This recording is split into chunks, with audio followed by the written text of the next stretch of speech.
मुख्यमंत्री योगी आदित्यनाथ बलरामपुर के 2 दिवसीय दौरे पर बीती शाम उतरौला के पालापुर में स्थापित बाढ़ राहत केंद्र पर पहुंचे, जहां उन्होंने बाढ़ प्रभावित क्षेत्रों का हवाई सर्वेक्षण किया। पालापुर पहुंचने पर उन्होंने बाढ़ पीड़ित लोगों को राशन किट और राहत सामग्री का वितरण किया।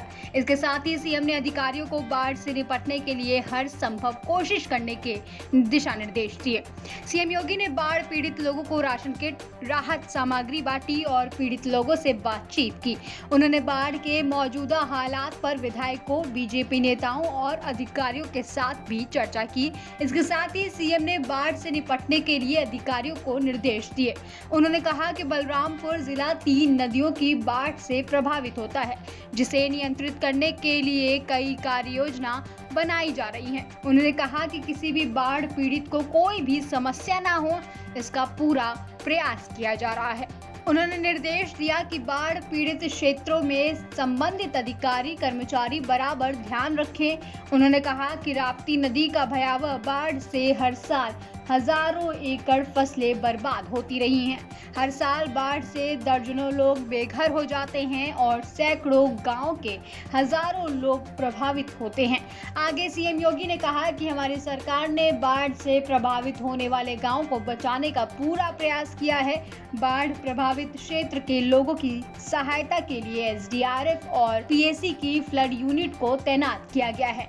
उन्होंने अधिकारियों को निर्देश दिया, आम जनमानस विशेषकर बाढ़ प्रभावित क्षेत्रों के लोगों की समस्याओं का निराकरण समय से करने के साथ ही बाढ़ पीड़ितों को सहायता और मुआवजा जल्द से जल्द दिया जाए।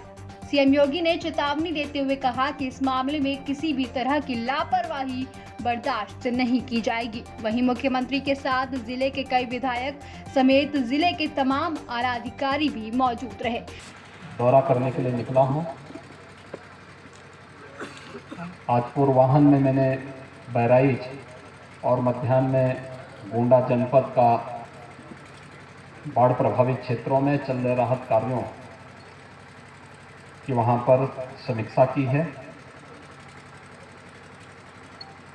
अभी इससे पूर्व मैंने बलरामपुर जनपद के बलरामपुर तहसील और उतरौला तहसील के बाढ़ से प्रभावित गांवों का व्यापक सर्वेक्षण किया है।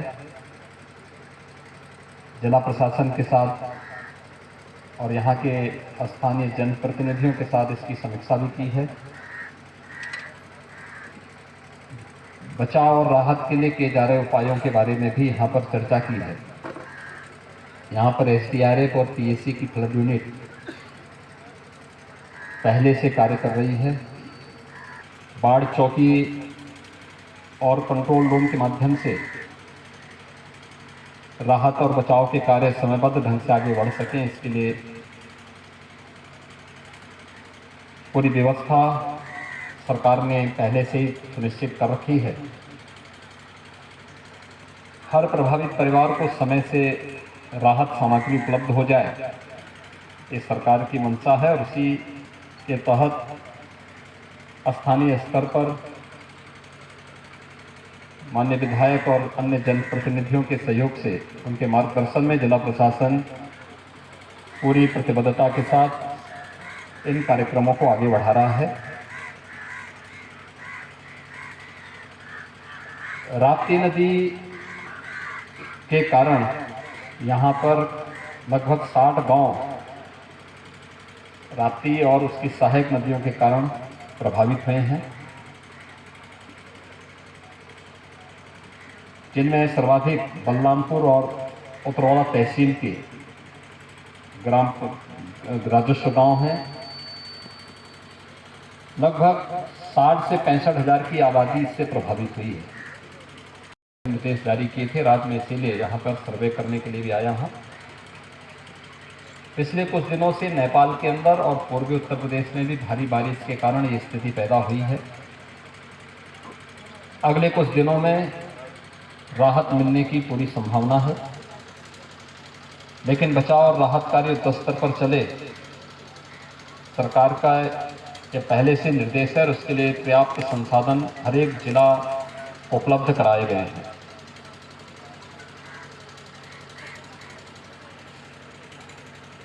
पहले से ही सरकार के स्तर पर हम लोगों ने जल शक्ति विभाग से